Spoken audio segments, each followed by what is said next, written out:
Before we start, ayun, nagka-problema tayo sa ating presentation. So, meron akong sinend sa inyo na link that would be on the Google Drive. Yun yung lecture natin for today, including yung lecture natin nung first. So, yun yung ating module. Paki na lang. So, habang nagdi-discuss ako, pwede ninyong mag-open kayo ng isa pang tab para habang nagla-lecture tayo, basahin nyo yung nandun para masundan natin yung pagkakasunod-sunod. I have a presentation pero hindi nakakasagap ng internet connection yung aking laptop. So, hindi ko siya ma-present. Okay, so since mahaba kasi to, we are just going to start na. Start na tayo habang hinihintay natin yung iba. Okay, so let us start for module 2. For this week lecture, we're going to be talking about the worldwide trends on illegal drug trafficking. So I had given you this as your assignment, no?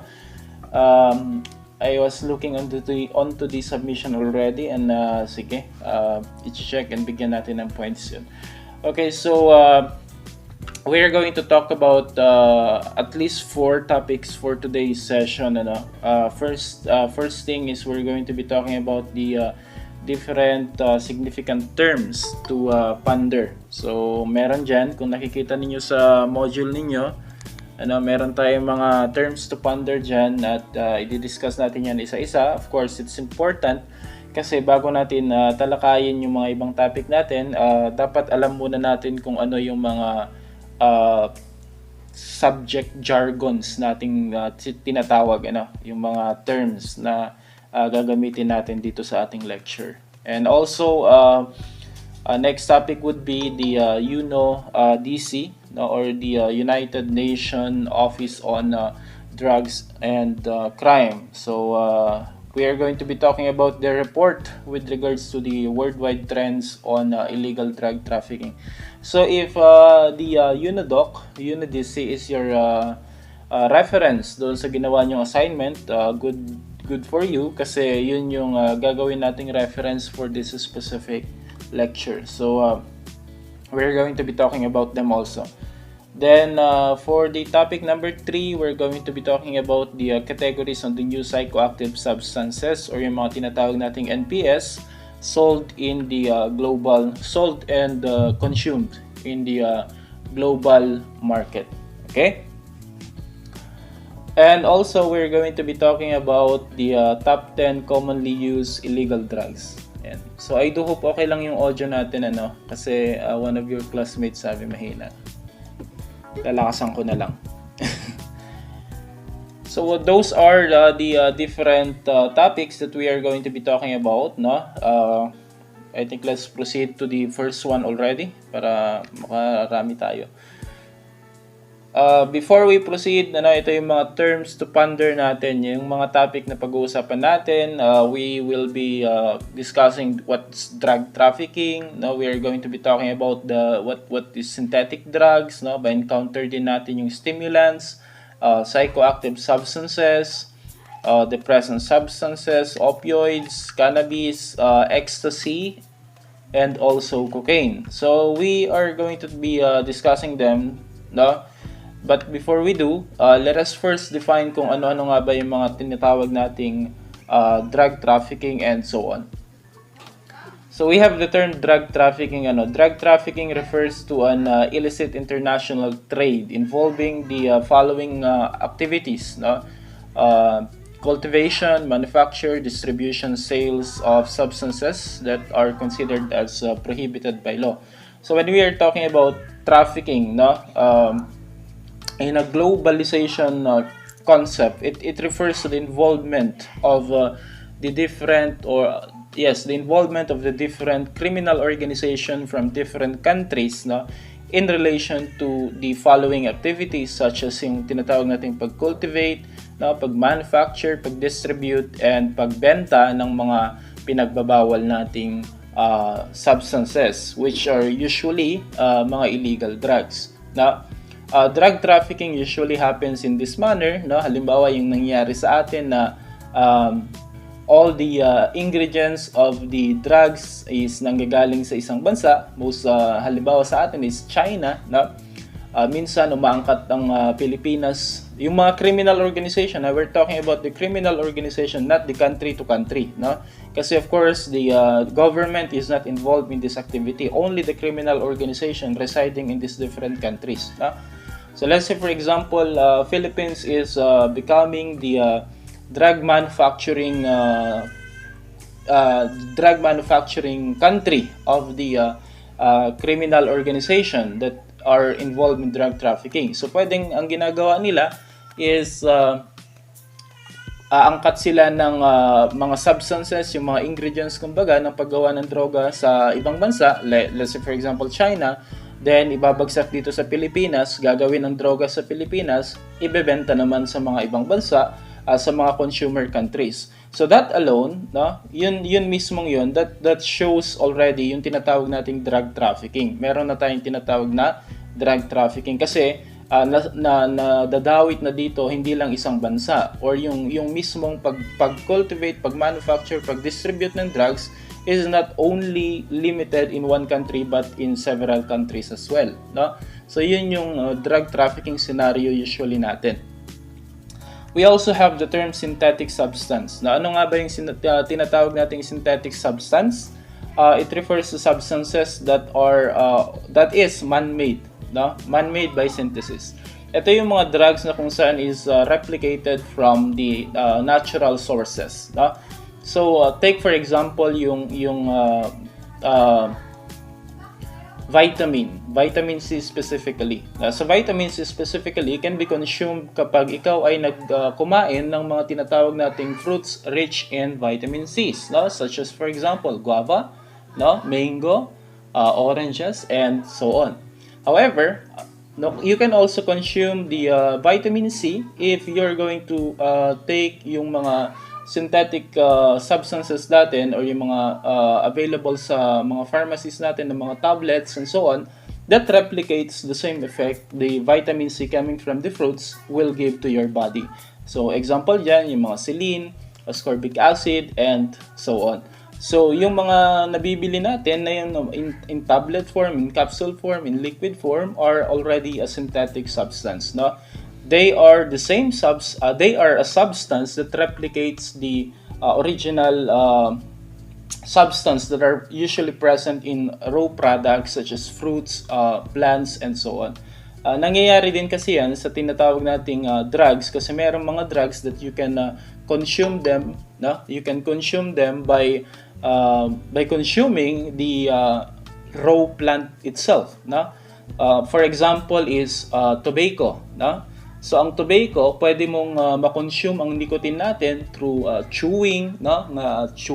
I-chew mo yung nguyain mo yung dahon ng tobacco para makuha mo yung nicotine, no? But at the same time, meron natin tayong mga tinatawag nating nicotine liquid na pwedeng ipatak, no?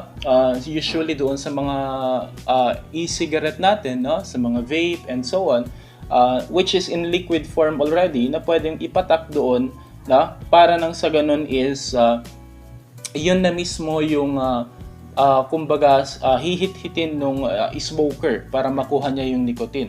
So the liquid form of nicotine can either be natural, no, taken from the plant itself through processing, or pwede rin siyang produced through the tawag nating synthesis. Okay? So marami tayong mga ganyang drugs, no? Next is we have stimulant. Stimulant is a classification of drugs. Now, it's a general classification of drugs. Actually, we have at least 3 general classification. We have stimulants, we have depressant, we have hallucinogens. No? So, stimulants has an effect of increasing yung tinatawag nating alertness. That's why sometimes they're called as uppers. No? Uppers. Ito yung mga, kumbaga is nagpapa-active sa ating mga senses, and nagpapataas ng tinatawag nating focus, no? It heightens our energy levels and so on. So other the classification of this an example of this type of drugs can be yung mga tinatawag nating cocaine, no?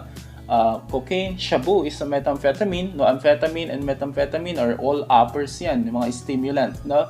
And simply, caffeine is also considered as a stimulant. Yung caffeine that can be found on your coffee, on the coffee bean, that can be found on your energy drinks such as Cobra, Sting, mga yan, they contain, even soft drink itself, mga soda, Coca-Cola, and so on, they contain caffeine na tinatawag. No? Kaya nga pag nakakainom ka ng mga ganyan, is parang feeling mo is gising na gising ka. Why?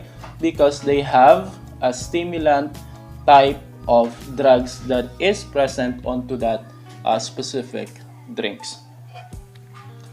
Next classification of drugs, we have psychoactive substances, no? O yung mga tinatawag nating hallucinogens. No? What about, ano naman yung tinatawag nating hallucinogens or psychoactive substances? They have the ability to alter mood. No? Pwede nilang baguhin ang mood mo depending on how you feel and depending on how you react, no? How you react to the substance you are consuming. So usually, yan, nagbabago yung mood, awareness, nagbabago, thoughts, feelings, or behavior. They are actually a very dangerous type of drugs kasi nga, the mood altering can either damage your perception, no? Kaya nagkakaroon tayo ng mga hallucination, delusion, illusion, mga ganyan, which are very dangerous sometimes. No? Minsan, pag nakatake sila ng ganyan, napagkakamalan nilang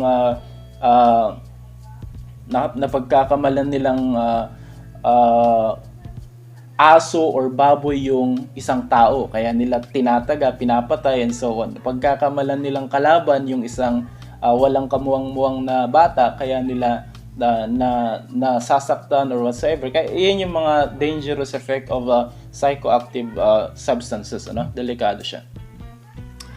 Okay, so we also have here yung mga tinatawag nating examples. No?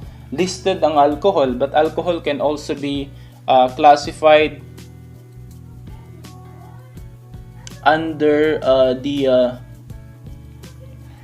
it can also be classified under the classification of depressant. No, ang alcohol can be classified under the classification of depressant too. No, caffeine was listed as a stimulant, but it at a specific at a specific dose, no, at a specific amount, it can serve also as a stimulant. Nicotine, no, marijuana, and certain pain reliever medicine. No? So they can be psychoactive, no?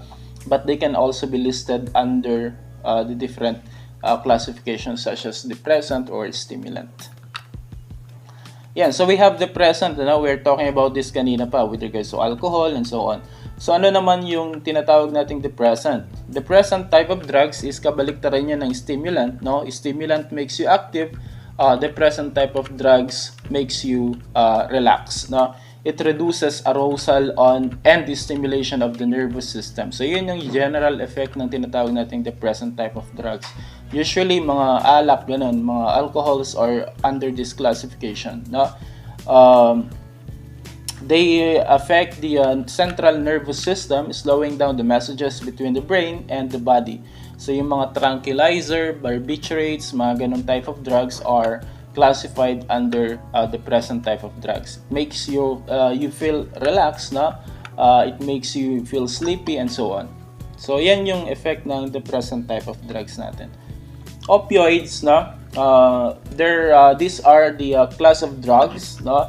Naturally found in opium. No? It was derived from the opium poppy, no? Opium poppy plant, which is the source of a lot of drugs. No? Diyan nanggaling yung morphine, heroin, codeine, and so on. Maraming drugs ang na-derive from opium. No? And generally, no, they are consumed as opioids. Kung mismong galing sila doon sa opium poppy plant, no?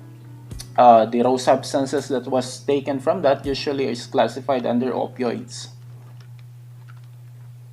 So opioids is depressant type of drugs also, but yung mga ibang derivative niya was listed under stimulants, hallucinogens, and so on.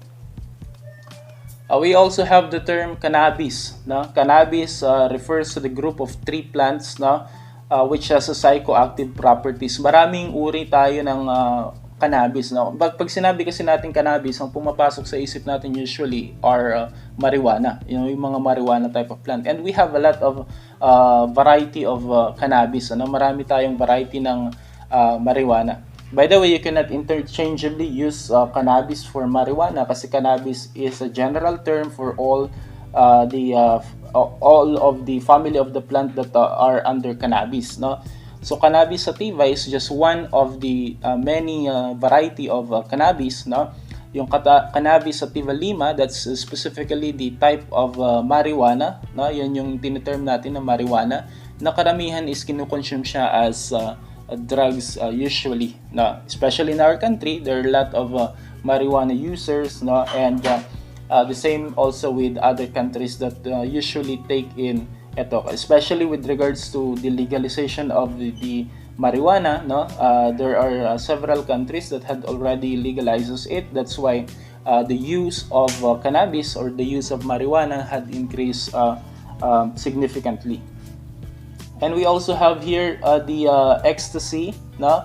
Ecstasy, pag sinabi natin ecstasy, no, is a psychoactive drugs primarily used for recreational purposes. Some call this also the party drug, ano? They are usually ginagamit yan sa mga parties like concert, no? There were even a case na may nangyaring concert dito sa Philippines involving close-up yata yan, no? Nung nag-imbestiga sila, merong maraming drugs na nakapasok and some of them are usually ecstasy, no? So yung mga party poopers, no? So yung mga party goers na yan, no? To make them increase their energy, no? Increase their energy as well in participating in different activities in concert. Usually nagte-take sila ng ecstasy, kaya kahit tumalon-talon yan, sumayaw-sayaw yan, magdamag, no? May energy pa rin yan, especially kung nakatake yan ng tinatawag nating ecstasy, no? Cocaine also, no? You have probably heard about the drug cocaine, no? It's an addictive drug derived from the coca plant. It was derived from the coca plant.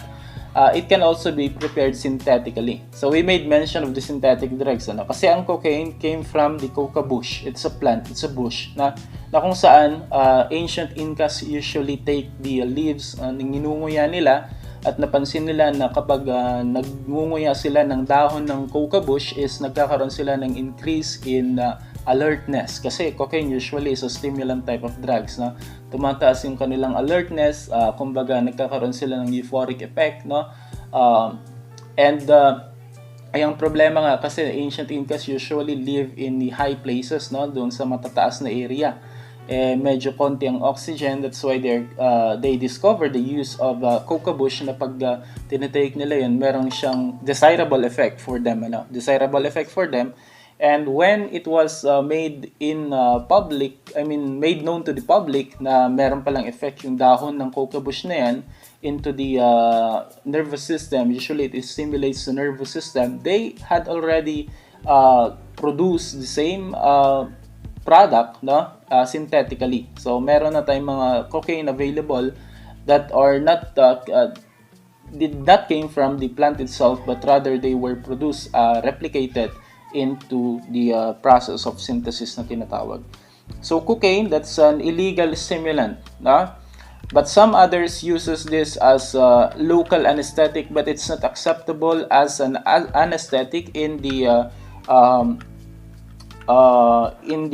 practice of medicine, no? Doon sa mainstream practice ng medicine. Pwedeng ginagamit yan nila as anesthetic doon sa mga area na kung saan they are not strictly being supervised by the law, no? Sa mga albularyo, mga ganyan, kung merong mga available na ganyan, ginagamit nila yan, no? Bilang local anesthetic. Okay, so those are the terms that we will be encountering in this lecture, ano? So I think we proceed already with the next topic, which is the worldwide trends on illegal drug trafficking. By the way, if you have questions, don't hesitate to ask questions. So based on the United Nations report in relation to the drug situation na in I think this 2018. But I believe this report was updated at least at 2020 or 2021 because they involve already the effect of COVID-19 to the drug trafficking scenario worldwide. So that's very interesting. So it was stated here that around 269 million, 269 million people was recorded to use drug worldwide in 2018. If we're going to compare that data from the data we have in year 2009, you will notice that there was a 30% increase, na tumaas ng almost 30% ang increase ng mga gumagamit ang number ng mga gumagamit ng drugs worldwide. So it's very high. Dumami pa ng dumami ang gumagamit ng drugs worldwide. 35 million of those are suffering from drug use disorder. And this report also includes the impact of the COVID-19 onto the drug market. Of course, they have not presented yet an actual report on how it was, the drug trends, illegal drug trafficking was affected by the COVID-19 pandemic. But it is already noticeable that because of the COVID-19, nagkaroon na tayo ng tinatawag nating shortage of drugs on the street.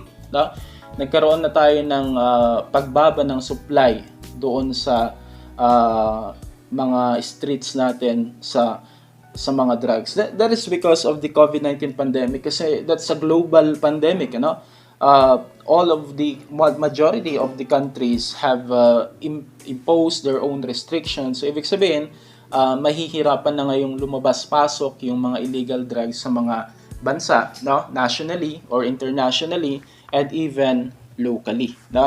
At dahil dyan, dahil nahirapan ng lumabas-pasok ang mga drug supply sa mga lugar, nagkaroon na sila ng shortage sa drugs.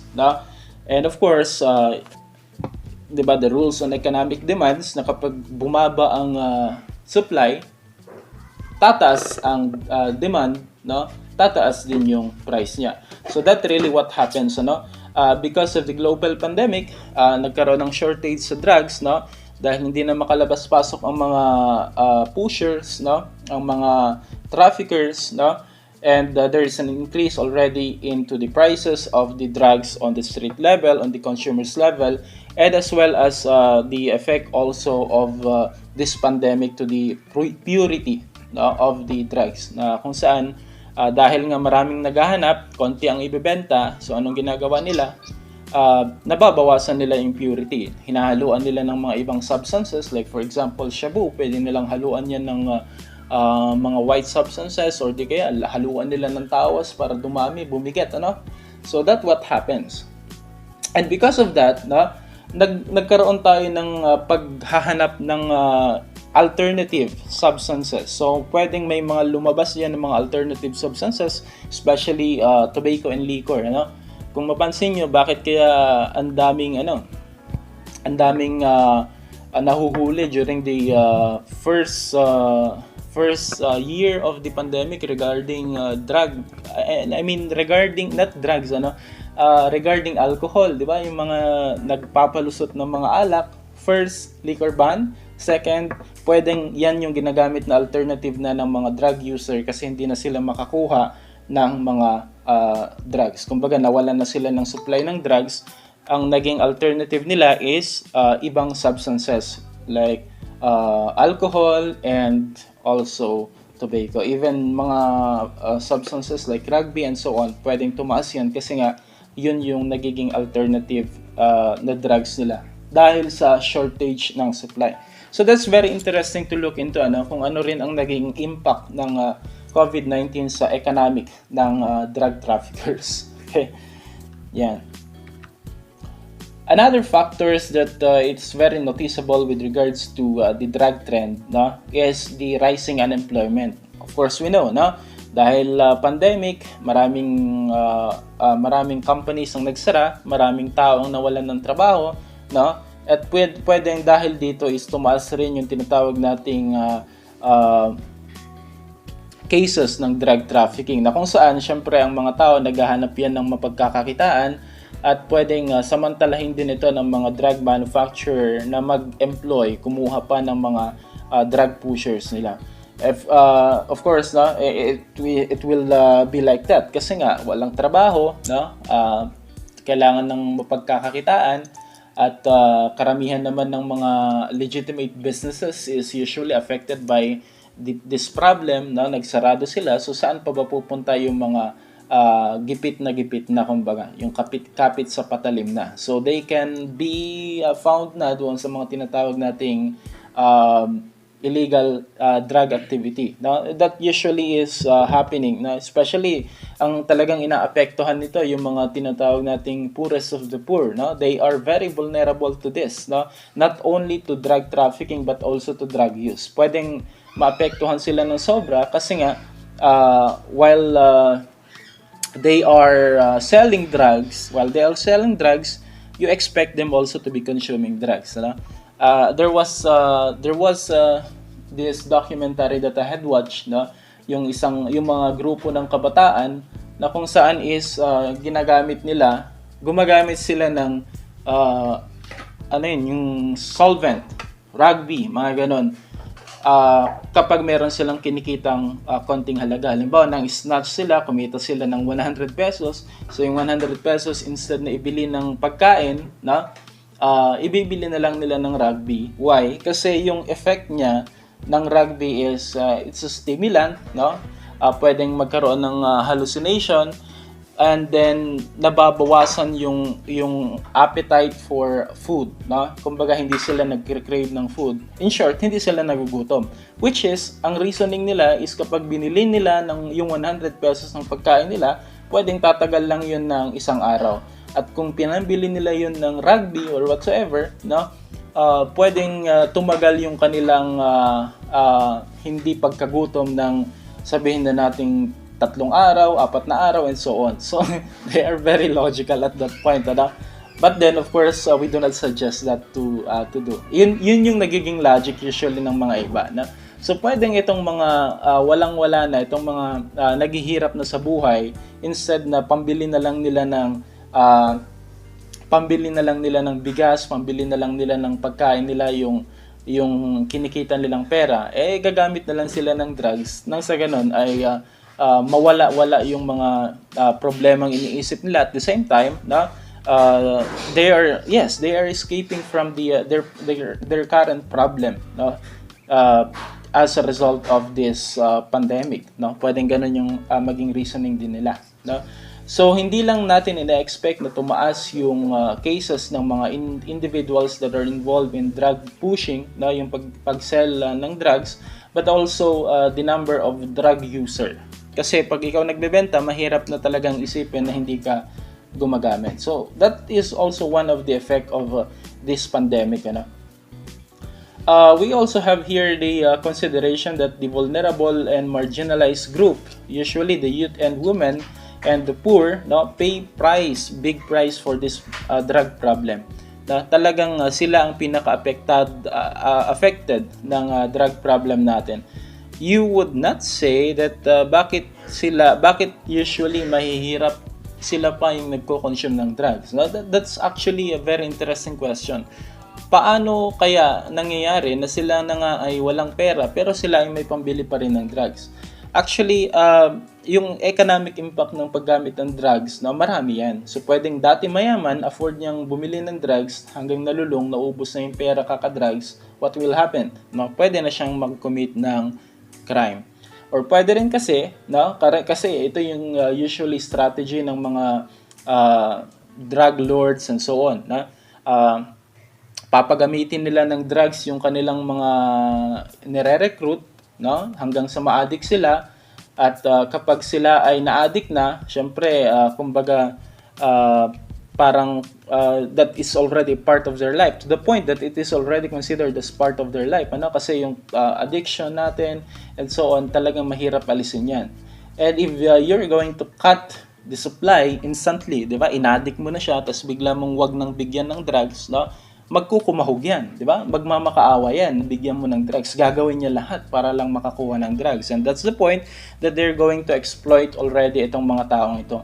So, pwedeng yun yung mga mangyari, ano? Yun yung mga instances natin na mangyari yung mga ganito na kung saan kahit gaano nakahirap yung isang tao, pwede pa rin siyang ma-involve into drug use and so on. Remember that they are usually the one who is greatly affected by this, no? Youth, women, and the poor, no? Sila usually ang nagsusuffer dito sa drug problem natin. And at the same time, sila pa rin ang nagsusuffer sa mga drug war natin, like for example, what is happening right now, no? So that's what happened. The COVID-19 crisis and economic downturn threatened to compound drug dangers further. Still, when our health system is affected, no, it's also affected our society. Okay? Now, another effect of this drug COVID-19 pandemic is yung effect na naman nito sa mga traffickers or yung mga pro-produce o yung mga nagdi-deliver, yung mga nagdi-deliver ng mga drug products, no? So, anong epekto naman nito sa mga traffickers? No, dahil nga you notice naman siguro ang daming lugar, ang daming checkpoint, ang daming meron tayong police visibility during the pandemic. Until right now, pandemic pa rin, andyan pa rin yung mga police officers natin nakabantay sa mga areas, point and exit, sa point of entries and exit ng mga iba't ibang lugar. And because of that, no, the traffickers also cope up with it by finding new ways to traffic, no? Finding new ways to traffic their drugs. So nagkaroon na tayo ng yung shipments, online shipments, no? Napansin nyo during the pandemic, dumami yung mga cases na kung saan ang pinagde-deliver ng mga products nila, mga delivery riders, ninja van, mga ganon, mga delivery couriers, sila yung pinagsasamantalahan, ginagamit na traffickers na. Without their knowing and without their consent, sila yung ginawang kumbaga is tulay para ma-deliver nila yung drug product nila sa kanilang mga customer. So that is just one of the many ways na naisip or ginawa or nakita natin na ginagawa ng mga drug traffickers para makapag-deliver sila ng mga substances nila or ng mga products nila. Okay? And pagdating naman doon sa consumption, no? They develop also dahil nga sa shortage na yan, marami ang mga naghanap ng mga alternative drugs, no? Nabanggit na natin yung kanina, no? So dahil hindi na sila makabili ng drugs, pwedeng nag-turn na lang sila into liquor, pwedeng nag-switch sila ng mga iba pang drugs na they don't usually consume. Kung ano yung available sa market, yun na lang kumbaga ang kinukuha nila. So halimbawa, siya ay isang cocaine user, no? Yung cocaine talaga ang kanyang trip na batakin, no? Dahil hindi na siya makabili ng cocaine, pwedeng nag-switch siya sa iba na namang type of drugs, kung ano yung available, kung anong marami dyan, no? Yun na lang ang papatulan. At minsan, pinag-mix nila yung different drugs para lang makadiscover na naman ng iba pang possible effect na pwede nilang ma-encounter, no? So may mga ganyang cases tayong nangyayari dahil dito sa pandemic natin. Kaya minsan meron din tayong nababalitaan na kung saan is na-overdose, no? Because of usage of drugs. Unfortunately, basta may namatay ngayon, it will be reported as COVID instead, no? Malay mo na-overdose pala yun sa drugs and so on, no? Okay, so that's it with regards to that. Now let's look into the trends in drug use, no?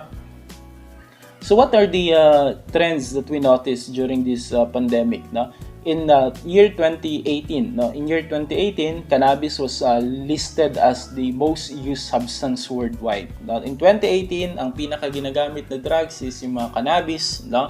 That involves marijuana and so on. Now, of course, the supply, no? This is in relation to supply kasi marami ang marijuana, na maraming countries ang nagpro-produce ng marijuana. Even our countries is mataas din ang production ng marijuana dito sa bansa natin, no?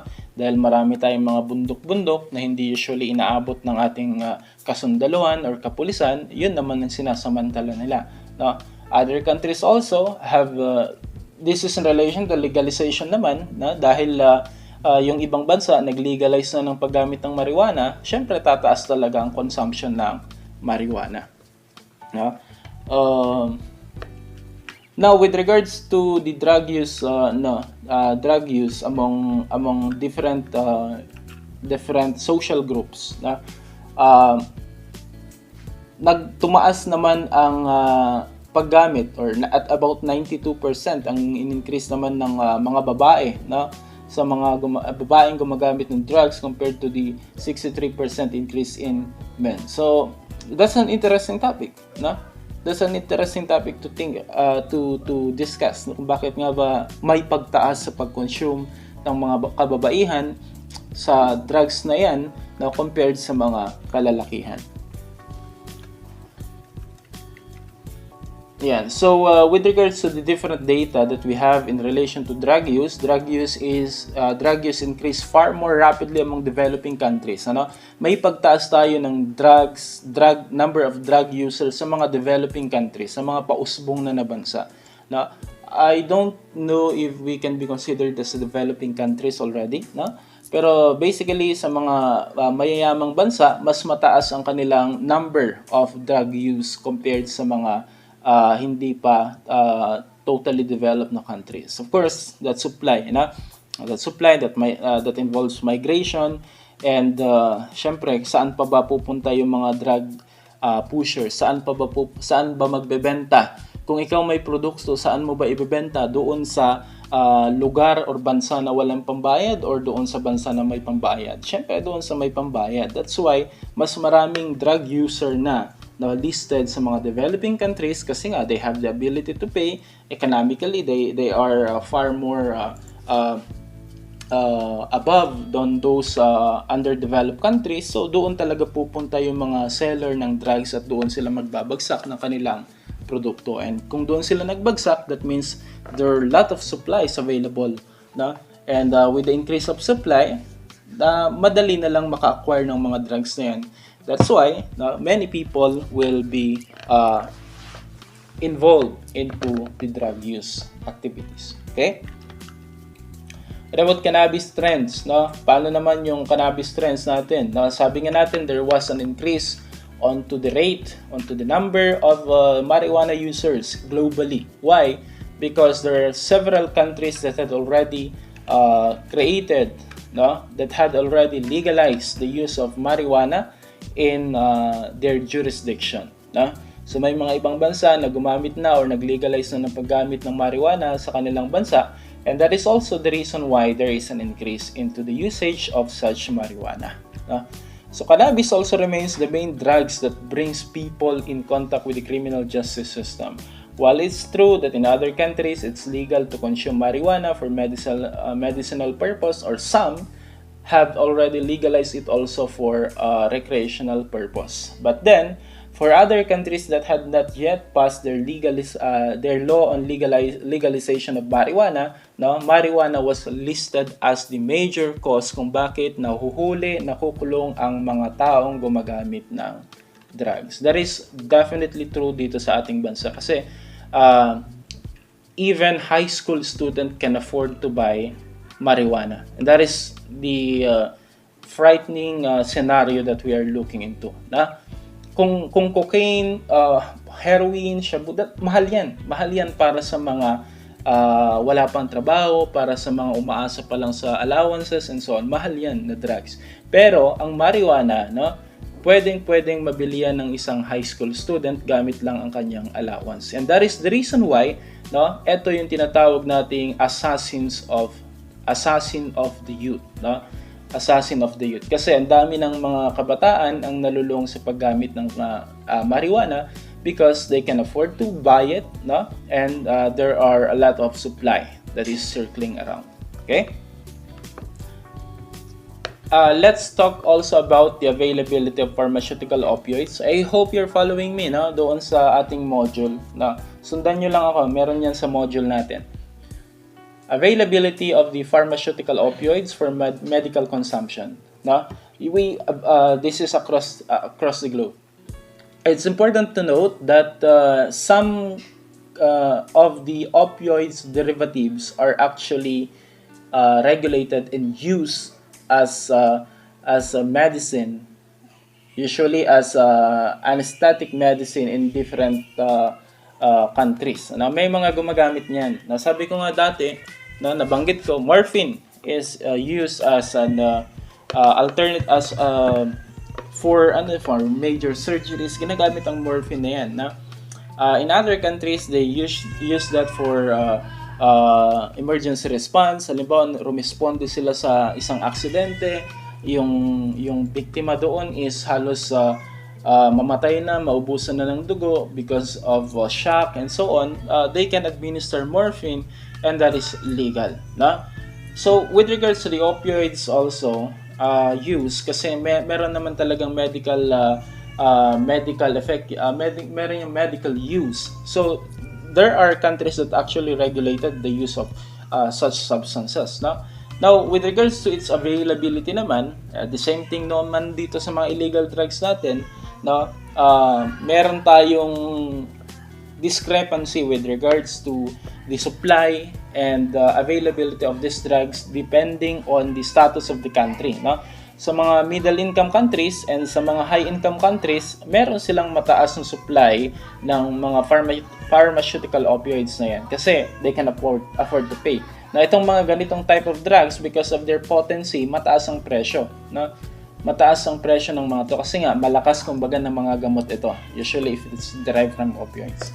But for countries na kung saan is they don't have that economic stability to afford such thing, wala, sobrang liit ng supply at sobrang baba ng consumption nila with regards to this. We're talking about pharmaceutical legal use of opioids for medical purposes. So mataas ang supply niyan, mataas ang consumption niyan sa mga mayayamang bansa, mababa naman sa mga mahihirap na bansa. With regards to the socio-economical disadvantage, face greater risk from drug use disorder. Sa ating problema with regards to drug use disorder, usually is ma-observe natin ito sa mga low-income countries na naman. Poverty, limited education, marginalization. Yan yung mga factors na nag-i-increase ng tinatawag nating drug use disorder. Bakit nag-i-increase ang drug use disorder sa mga ganyang area? Di ba nabanggit natin kanina? They can use drugs as a way of escaping their problem. So that's in relation to poverty. It can be in relation to poverty. And not only that, as you can see, ang drug use disorder can be treated naman through rehabilitation. Unfortunately, pag nag-undergo ka ng rehabilitation, kailangan mo pa rin ng pera. Kailangan mo pa rin ng pera para magpa-rehabilitate. Usually, mataas din mahal din magpa-rehabilitate. Especially kung if you are going to private. Pag sa private institution ka pumunta, you're going to enroll yourself or your loved ones to a rehabilitation program para lang magamot kumbaga yung sakit niya, yung drug problem niya. Kakailanganin mo pa rin ng malaking pera.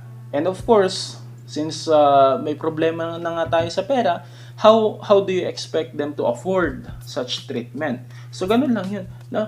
Karamihan sa kanila kapag nalulung na sa drugs, talagang tuloy-tuloy ng malulung unless there will be an intervention by the government wherein magbigay sila ng free rehabilitation program. But as you can see, hindi naman lahat makakapag-afford or mapipili or makukuha or mag-undergo ng tinatawag nating rehabilitation program like now.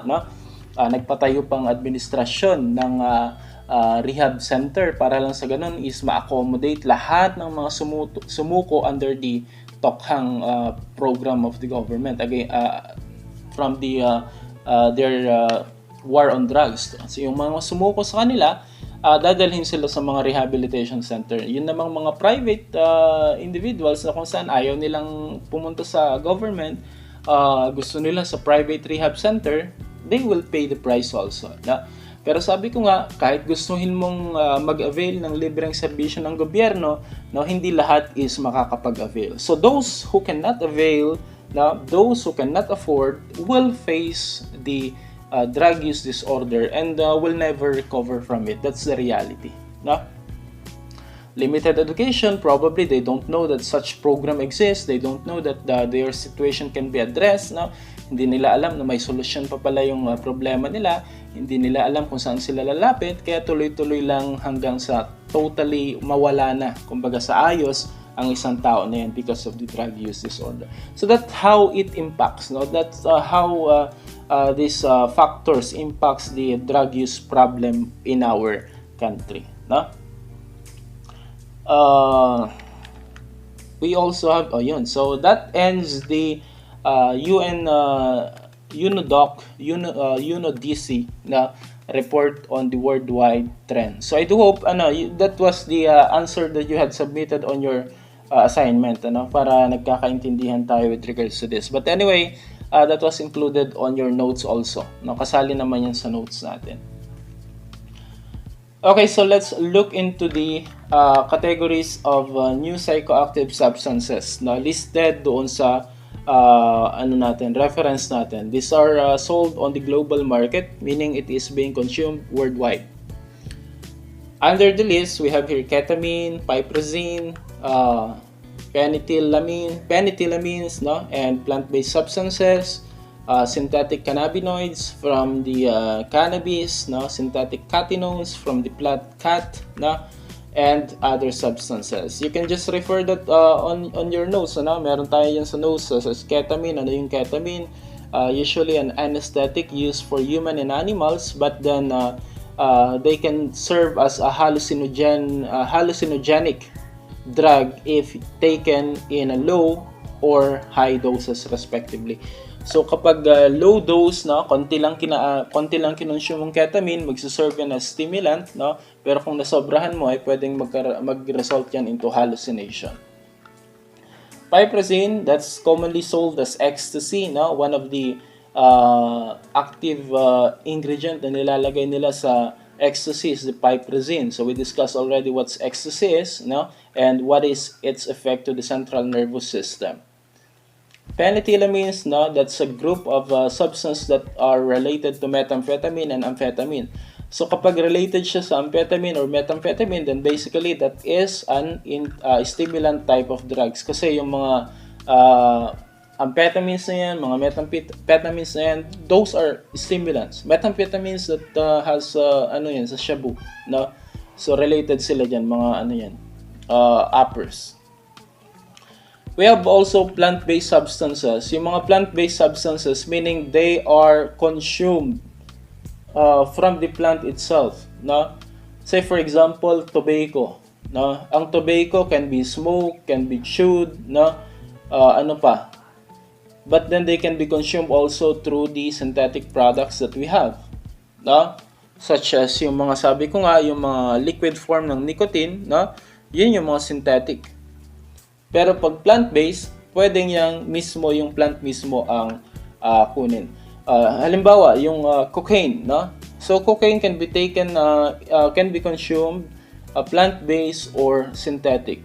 Kung plant-based, kinonsume mo yung cocaine, ibig sabihin from the coca bush itself, kinuha mo yung dahon niya, inuya mo, that's a plant-based substances. But remember that the same substances can be also replicated through in the laboratory through synthesis na tinatawag. So yan, plant-based substances from plant itself. So meron tayong mga example dyan, yung Kata edulis, which is known as KHAT,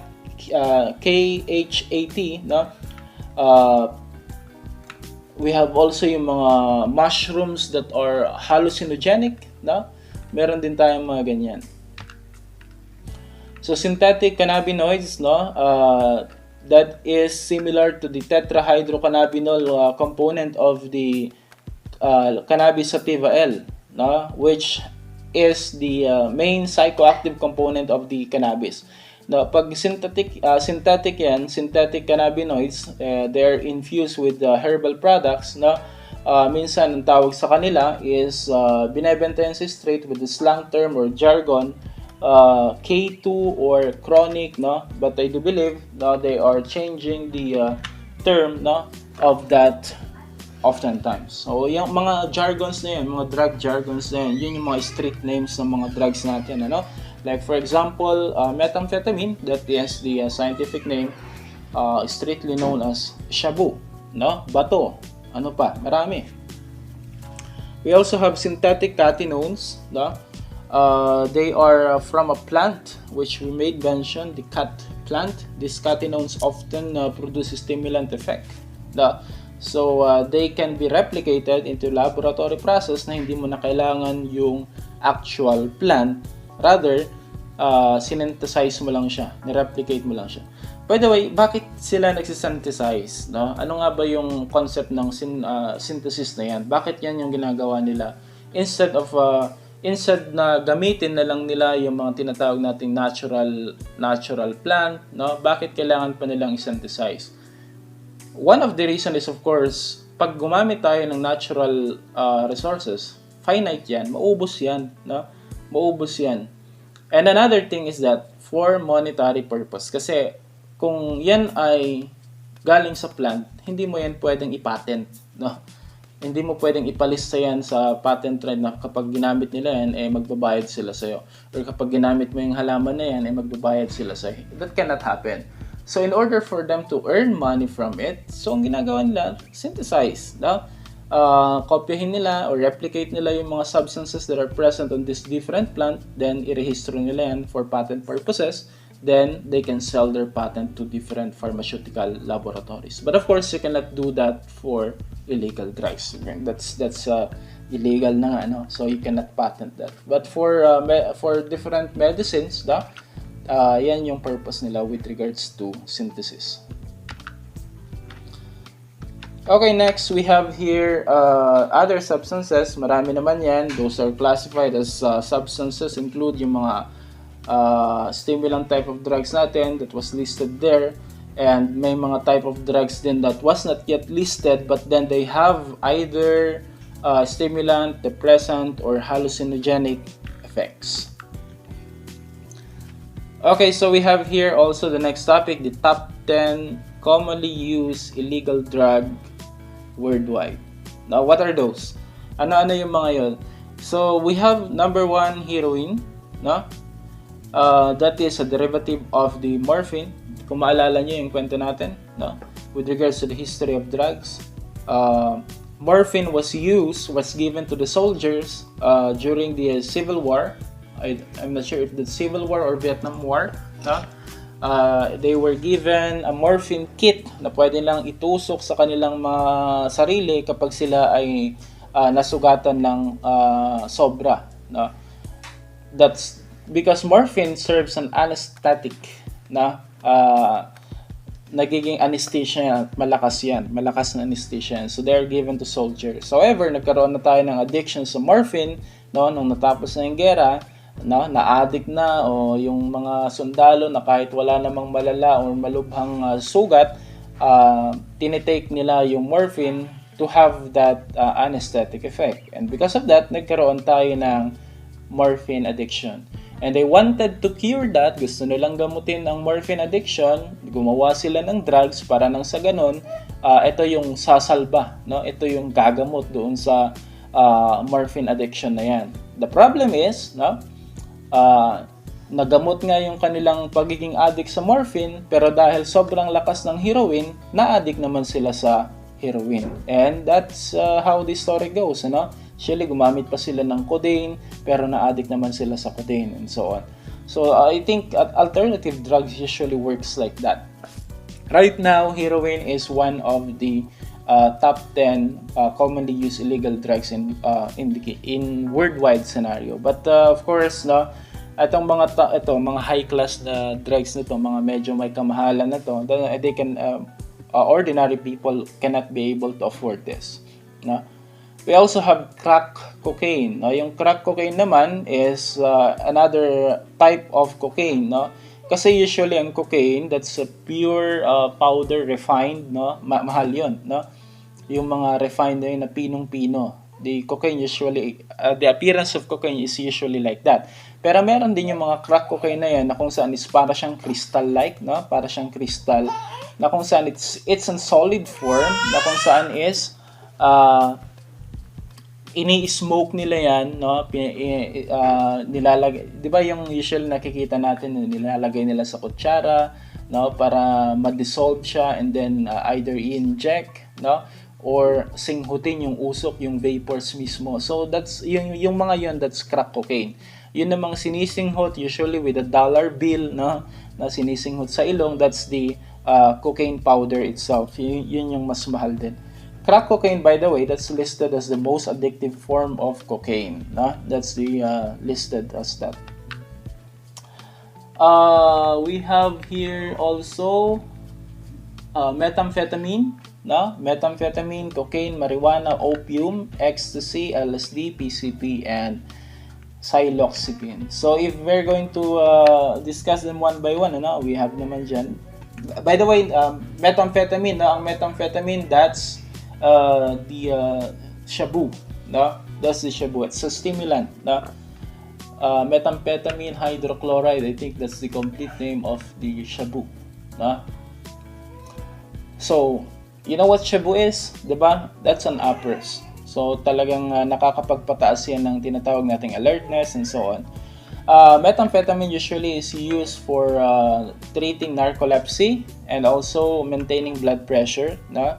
Ang kanyang medical purpose, but of course it is consumed not just for its medical purpose but for its desirable effect from, no, or coming from, or as defined by the drug user. Syempre sasabihin nilang desirable yan. Yung halimbawa is buhay na buhay ka, no, active na active ka, no, lahat parang feeling mo lumilipad ka and so on. Yan yung desirable effect na hinahabol ng mga users. But then actually they are considered as side effects of the drugs itself, no? Yun yung hinahanap nila.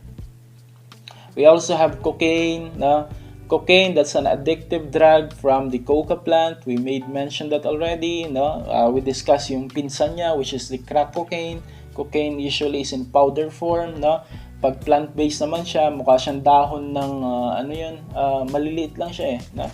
Ang itsura niya. Anyway, you can search the picture of that sa online naman.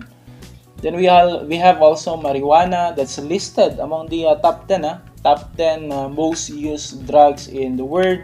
Listed ang marijuana because syempre there are different countries that legalizes it already, and it is considered as a psychoactive drugs or mind-altering drugs as well as a stimulant, no? And it may serve also as a depressant. Number 6 from the list, we have opium, no? Opium, yan, bakit wala? Yan. So anyway, we know opium already from the opium poppy plant. That's one of the first drugs usually na traffic, no? Na traffic na ipasa-pasa through the process of through the process of globalization, ano, nagkaroon pa nga tayo ng opium war because of the supply and demand and the policies used by policies issued by different countries, kasi nagkaroon ng wide opium addiction during the early days of the adoption of the opium, ano. Opium was also introduced in our country during the colonialization of the Spaniards. However, a few people only could afford to buy opium kasi mahal siya, no? So, yan, that's one of the sources of many of the drugs that we have today under the opioids group, no? Morphine, heroin, codeine, and many more. Ecstasy, we discussed this already, no? That's number 7. LSD, no? LSD is the short term for lysergic acid diethylamide. That's a very potent hallucinogenic drugs. which was originally made for the purpose of curing something, but then it was abused later on. PCP or penicillin, no? That's also known as the angel dust, no? Angel dust ang term yan, street name. It's also a dissociative hallucinogenic drug used for its mind-altering effects. So yun yung mga pwedeng epekto niyan. Karamihan kasi ng inaabusong drugs are usually mga stimulant type of drugs or hindi naman kaya is mga hallucinogenic types of drugs. Kasi siguro sila yung nagre-represent ng satisfactory effect sa mga consumers. That's why they are the most preferred illegal drugs. Ano yung mga ganun types of drugs. Look at number 10. Psilocybin mushroom. Ano yung effect niyan? Ganun din. Usually, it's a hallucinogenic type of drugs. So, kapag kinonsume mo, it will alter your mood, it will show you things that are not real, but then they feel so real, no? And so on. So, yung mga ganong nature are usually hallucinogenic drugs. Okay, so that's the top 10. Let's just have a recap. Number 1, heroin. Number 2, crack cocaine. Number 3, methamphetamine. Number 4, cocaine. Number 5, marijuana. Number 6, opium, ecstasy, LSD, PCP, and psilocybin mushroom. We have also here the top 10 most dangerous drug in the world. I think this is the very latest given by the Drug Enforcement Agency of United States. Ang kanilang number 1 sa listing is 1 is nicotine, that's from the tobacco. Number 2 ang alcohol. Number 3 ang fentanyl. Number 4 ang heroin. Meron pa ring heroin. 5 cocaine, 6 methadone, 7 oxycodone, 8 morphine, 9 methamphetamines, and number 10 Xanax. Okay? So those are the things that we should be familiar of in relation to the worldwide trends on illegal drug trafficking in our country. In global, worldwide nga, sa buong mundo. No, so that's the worldwide trends on illegal drug trafficking in our country. There will be a continuation of this kasi hindi pa natin discuss actually ang illegal drug trafficking. We have not mentioned yet about the Golden Triangle, no, the Golden Crescent and so on. Kasi sila primarily yung involved sa mga trafficking na to in the early days of the drug problem in global. In global perspective. So, yun yung magiging part 2 natin. But for now, just an overview with regards to worldwide trends and relevant topics that we should be looking into. Yun yung ating topic. Okay? So, that ends our lecture. Now, time for you to ask questions. Meron ba kayong mga tanong? Okay. Okay, so, yan. Since meron na tayong module, I think next meeting will be a quiz on the module 1 and 2. So, magkakaroon tayo ng quiz sa module 1 and 2. Isan ko na lang siguro kung ano yung magiging format niya, if it's multiple choice or it's enumeration, identification or so. So, if there are no more questions then, teka lang, let's check the attendance first. Okay, so yan, we have already your attendance. Wala na talagang tanong guys, wala na? Okay. Thank you very much. So if there are no more questions then, I do hope meron tayong natutunan. I will be re-uploading also the lecture para pwede nyong balikan. Para pwede niyong balikan kapag magre-review na naman kayo for your exam and quizzes, it will be uploaded siguro tomorrow. Okay, so that's it for today guys. Thank you for attending our lecture. See you on the next session. Welcome. Thank you.